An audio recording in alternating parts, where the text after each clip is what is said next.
नमस्कार, राष्ट्रपोस्ट से मैं पवन केसवानी। छत्तीसगढ़ की राजनीति की बात की जाए तो सबसे अनुभवी और सबसे ज्यादा समय तक शासन करने वाले डॉक्टर रमन सिंह की चर्चा के बिगर ये राजनीतिक चर्चा अधूरी मानी जा सकती है। मौजूदा समय में छत्तीसगढ़ विधानसभा के अध्यक्ष हैं, 15 साल मुख्यमंत्री रहे। हर किसी को उम्मीद थी कि 2023 में जब बहुमत मिला 54 सीटों का, तब डॉक्टर रमन सिंह ही चौथी बार मुख्यमंत्री बनाए जा सकते हैं। लेकिन बदले हुए हालात में जिस तरह से बदली हुई भारतीय जनता पार्टी और खासकर उनका शीर्ष नेतृत्व नए नए प्रयोग कर रहा है, ऐसे प्रयोगों के कारण मुख्यमंत्री सहित कुल 12 मंत्रियों ने शपथ ली थी, जिसमें 7 नए चेहरे थे और बाद में भी जो 3 नए मंत्री बनाए गए। कुल 14 के मंत्रिमंडल में इस वक्त 10 नए चेहरे हैं। ऐसे ही नए प्रयोगों के कारण ही डॉक्टर रमन सिंह की जगह अप्रत्याशित रूप से विष्णुदेव साय को मुख्यमंत्री बनाया गया। 2.5 साल का कार्यकाल पूरा हो चुका है। इसमें एक स्वाभाविक सा प्रश्न खड़ा होता है कि विष्णुदेव साय के 2.5 साल के कार्यकाल में क्या उपलब्धियां रही। हाल में ही अविश्वास प्रस्ताव प्रस्तुत किया गया था। 136 बिंदुओं का यह प्रस्ताव 136 महीनों के कार्यों को ध्यान में रखते हुए लंबे चौड़े आरोपों के साथ कांग्रेस ने काफी तैयारी के साथ प्रस्तुत किया था, जिसका सिलसिलेवार ढंग से जवाब दिया गया। बहुमत के आधार पर ध्वनि मत से यह अविश्वास प्रस्ताव तो ध्वस्त कर दिया गया। लेकिन राजनीतिक गलियारों में यह प्रश्न खड़ा हो रहा है कि अगली बार यानी 2028 में जब चुनाव होगा तो क्या डॉक्टर रमन सिंह भी एक उम्मीदवार हो सकते हैं। इस पर डॉक्टर रमन सिंह का एक ताजा बयान जो सामने आया वो चर्चा का कारण बना रहा। हालांकि जिस दिन उन्होंने ये बयान दिया यानी 13 जुलाई को, वो विधानसभा की मानसून सत्र का पहला दिन था। उसके बाद विधानसभा की कार्रवाइयों को लेकर डॉक्टर रमन सिंह के उस बयान पर ज़्यादा गौर नहीं किया गया होगा।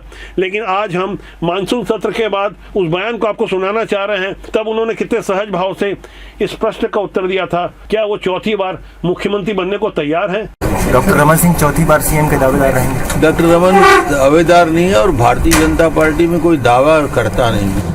23 के चुनाव में भारतीय जनता पार्टी कमल निशान और नरेंद्र मोदी का सबसे बड़ा नाम, मोदी जी के नाम से चुनाव हम लोग लड़ते हैं, मोदी जी के नाम से सफलता मिलेगी। तो उन्होंने मुस्कुराकर बता दिया कि शीर्ष नेतृत्व जैसा चाहता है, भारतीय जनता पार्टी का संगठन जैसा चाहता है वैसा ही होगा।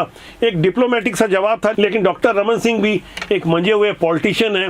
हालांकि 2028 के चुनाव तक उनकी उम्र 75 पार हो जाएगी। बावजूद इसके अभी भी भारतीय जनता पार्टी छत्तीसगढ़ में डॉक्टर रमन सिंह की जैसी स्वीकारता है, इस बात से भी इंकार नहीं किया जा सकता कि वो अपनी दावेदारी भले प्रस्तुत न करें, लेकिन उनका एक स्वाभाविक सा नाम चल रहा है, उनकी एक स्वाभाविक सी दावेदारी है।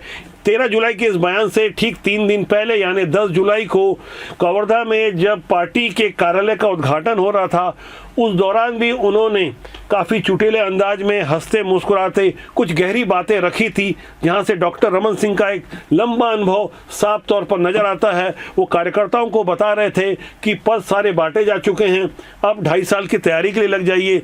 विधानसभा अध्यक्ष होने के बावजूद डॉक्टर रमन सिंह अपनी ड्यूटी भली प्रकार समझते हुए उन्होंने जो बातें कही उनके एक एक शब्द पर गौर करें।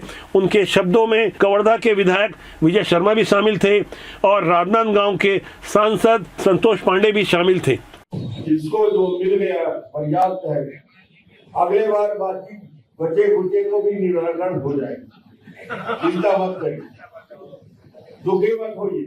सरकार रहती है तो मान सम्मान गौरव बढ़ता है, थानेदार भी नमस्ते करता है, पटवारी भी प्रणाम करता है, मास्टर भी आपके घर में चाय पीने आता है, एसडीओ भी कई बार आपके घर पहुंच जाता है। भैया देखो विजय शर्मा जी से बात करवा देंगे था। गांव का कार्यकर्ता इतना हिम्मत रखता है कि वो बोलता है कवर्धा का कार्यकर्ता मैं गृह मंत्री से बात करके तुमको ठीक कर दूंगा। ये ताकत तो है, ये ताकत तो है तुम्हारी, इसको खत्म करोगे क्या गृह मंत्री हमारा, क्या हमारे डॉक्टर बोरा जी 12 जैसे सक्रिय विधायक जो 2.5 साल से लोग काम कर रहे हैं, आने वाले समय के लिए पार्टी को और मजबूत करना है। सांसद हमारे बैठे हुए हैं जिनकी सक्रियता से संतोष जी का आपने देखा है, ये लोग काम कर रहे हैं, पार्टी के लिए काम कर रहे हैं। संगठन का ये कार्यालय हमारे आप सबके लिए भले ही डॉक्टर रमन सिंह आज एक संवैधानिक पद में हैं, पार्टी के किसी पद में नहीं है। आमतौर पर विधानसभा अध्यक्ष सीधे तौर पर राजनीतिक मामलों में बयान कम ही देते हैं, लेकिन डॉक्टर रमन सिंह की अपनी एक खास शैली है, खास प्रस्तुतिकरण होता है। जिस अंदाज में उन्होंने जो बातें कही, उनके बात के काफ़ी गहरे मायने निकाले जाते हैं। काफ़ी दूर तक ये चर्चा होती रही। कवर्धा के उनके इस बयान पर आपने गौर किया होगा, उन्होंने जिस तरह से कार्यकर्ताओं को समझाने की कोशिश की, उनके एक एक शब्द काफ़ी प्रेरणादायक थे। क्योंकि डॉक्टर रमन सिंह यदि किसी बात को बोलते हैं, ऑन कैमरा बड़ी जिम्मेदारी से जिन बातों को समझा रहे थे, वहाँ से वो साफ तौर पर इस बात को महसूस कर रहे थे कि अभी कार्यकर्ताओं को जुट जाना होगा। मौजूदा हालात में, मौजूदा सरकार की जो स्थिति है, वहाँ कार्यकर्ताओं के लिए आगे और मेहनत करना होगा। 2.5 साल का समय वैसे तो तैयारियों के लिहाज से पर्याप्त होता है, लेकिन डॉक्टर रमन सिंह को ऐसा क्यों कहना पड़ा, इसकी भी एक चर्चा होती रही। वैसे डॉक्टर रमन सिंह का 31 मई को बेमेतरा में दिया गया एक बयान भी काफ़ी चर्चित रहा, जहां उन्होंने लगभग डांटने वाले अंदाज में बेमेतरा जिला प्रशासन को तगड़ी फटकार लगाई थी। जब मुख्यमंत्री कन्यादान योजना के तहत शादी समारोह चल रहा था, मौसम खराब हुआ, 2.5 घंटे का समय था। स्थानीय कलेक्टर, एसपी और जिला प्रशासन को काफ़ी समय दिया गया कि 2.5 घंटे में तैयारी कर ले, लेकिन ये तैयारी नहीं हो सकी। और तो और मुख्यमंत्री और विधानसभा अध्यक्ष को जब कलेक्टर को बूके देना था, तब भी वो बूके पीछे से आकर दिया गया। इस पर डॉक्टर रमन सिंह का शायद सब्र का बांध टूट गया होगा। तब उन्होंने काफ़ी तल्खी से कुछ बातें रखी थी। उनके उस भाव पर भी हमें गौर करना चाहिए।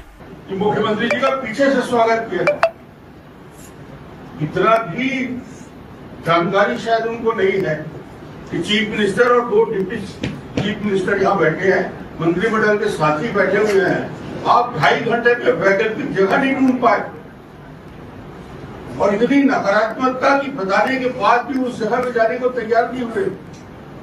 मैंने तो इतने लंबे राजनीतिज्ञों ने 15 साल मुख्यमंत्री था, इस प्रकार की व्यवस्था नहीं देखी। शायद अब सीख जाएंगे, आज से सीखेंगे कुछ। ये नहीं बोलता तो नहीं सीखते, इसलिए मुझे बोलना था, इसलिए मैं बोला। मैं समानता ऐसे मौके पे बोलता नहीं, मगर चूंकि आज मुझे लगा कि मुख्यमंत्री यहाँ बैठे हैं, पूरा मंत्रिमंडल बैठा है और उसके बाद भी गंभीरता नहीं। डॉक्टर रमन सिंह की तल्खी के बाद राजनीतिक हलकों में भी काफ़ी चर्चा होती रही और प्रशासनिक हलकों में सरगर्मी बढ़ गई। इस बात की प्रबल आशंका थी कि बेमेतरा की कलेक्टर को हटा दिया जाएगा। हालांकि तब उनकी नई नई नियुक्ति हुई थी, लेकिन ऐसा हुआ नहीं। फिलहाल जिन भी हालातों में, जिन भी परिस्थितियों में सरकार की जैसी भी छवि बन रही है, वहाँ डॉक्टर रमन सिंह जैसे मंजे हुए भारतीय जनता पार्टी के पॉलिटिशियन सारी बातों को समझ रहे हैं और खासकर केंद्र की भी निगाह बनी हुई है। फिलहाल हमारे पास जो इनपुट आ रहे हैं वो ये है कि आंतरिक सर्वे शुरू हो चुका है, कैंडिडेट कौन होगा इसकी तैयारी हो रही है, कुछ नए चेहरों को भी चिन्हित किया जाएगा और इस बात की भी प्रबल संभावना है कि पुराने कुछ दिग्गज जो गलतफहमी पालकर बैठे थे कि वो चाहेंगे तो उन्हें टिकट मिलेगी, लेकिन उनकी टिकट भी कट सकती है। हालांकि पिछले बार 2023 के चुनाव में अनेक दिग्गजों की टिकट कटते कटते बच गई, लेकिन पार्टी को जब 54 का बहुमत मिला तो उसके बाद नई स्ट्रेटेजी के साथ पार्टी ने काम करना शुरू किया। सरकार में मौजूदा समय में, जैसा कि मैंने पहले बताया, 14 में से 10 नए चेहरों को मौका दिया गया। फिलहाल अभी केंद्र में पदाधिकारियों की नियुक्ति होनी है। संगठन के केंद्रीय पदाधिकारियों की नियुक्ति के साथ मोदी सरकार में भी बहुत बड़े मात्रा में बदलाव होना है और इतना मानकर चलिए उसके बाद कभी भी विष्णुदेव मंत्रिमंडल में काफ़ी फेरबदल हो सकता है। 2028 की तैयारी के पहले काफ़ी फुल प्रूफ प्लानिंग के साथ भारतीय जनता पार्टी मैदान में उतरना चाहती है। मौजूदा हालात में जिस तरह से भाजपा अपने पदाधिकारियों को लगातार काम पर लगाए रखती है और खासकर पन्ना प्रभारियों पर जो फोकस किया जाता है वो ज़मीनी हकीकत से कई बार दूर रहता है। उन्हीं सब तैयारियों को लेकर लगातार समीक्षा हो रही है। छत्तीसगढ़ भारतीय जनता पार्टी का मुख्यालय कुशाभाऊ ठाकरे इन दिनों गुलजार है, लगातार बैठकें होती रही है और आंतरिक बैठकें जो होती है जिसे ऑफिशियली मीडिया को नहीं बताया जाता, अंदर खाने कुछ जो प्लानिंग चलती है सीधे केंद्र को सूचना मिलती है और केंद्र में भी बैठे हुए भारतीय जनता पार्टी के शीर्ष नेतृत्व के लोग चुपचाप अपने सर्वे के काम में लगे हैं। जिनकी ज़्यादा शिकायत है उनका तो मजबूत कच्चा चिट्ठा तैयार हो ही रहा है और जिन पर होमवर्क करना है उन्हें भी नहीं पता है कि उन्हें टिकट भी मिल सकती है। कुछ ऐसे ही नए प्रयोगों के साथ आप आने वाले दिनों में सुनेंगे। खासकर छत्तीसगढ़ भारतीय जनता पार्टी के द्वारा कुछ नए प्रयोग किए जा रहे हैं और डॉक्टर रमन सिंह की जिस तरह से संगठन को लेकर, सरकार को लेकर जो गंभीरता नजर आ रही है, उसके भी काफ़ी गंभीर परिणाम आपको देखने, सुनने और समझने को मिलेंगे। अंदर खाने बहुत कुछ चल रहा है। हम लगातार लोगों को जागरूक करते हैं कि राजनीति से जुड़े रहें और ख़ासकर अच्छे लोग राजनीति में आए, क्योंकि राजनीति बुरी नहीं होती। जब हम कहते हैं कि लोग राजनीति से जुड़े तो कई बार जन सामान्य को ये बात कुछ अजीब सी लगती है, लेकिन बदले हुए हालात में हमें इस बात के लिए आत्मपरीक्षण करना होगा कि आखिर आम आदमी राजनीति से दूर क्यों रहता है। इसलिए हम बार बार कहते हैं कि जब तक अच्छे लोग राजनीति में नहीं आएंगे तब तक देश और समाज का भला नहीं होगा, क्योंकि राजनीति बुरी नहीं होती, उसमें काम करने वाले लोग अच्छे या बुरे होते हैं। फिलहाल आज के अंक के लिए इतना ही। मेरा आपसे आग्रह है, आप चैनल को लाइक भी करते हैं, प्यार भी देते हैं, शेयर भी करते हैं, लेकिन कमेंट जरूर करें। आपके कमेंट हमें मजबूत मार्गदर्शन प्रदान करते हैं। नमस्कार।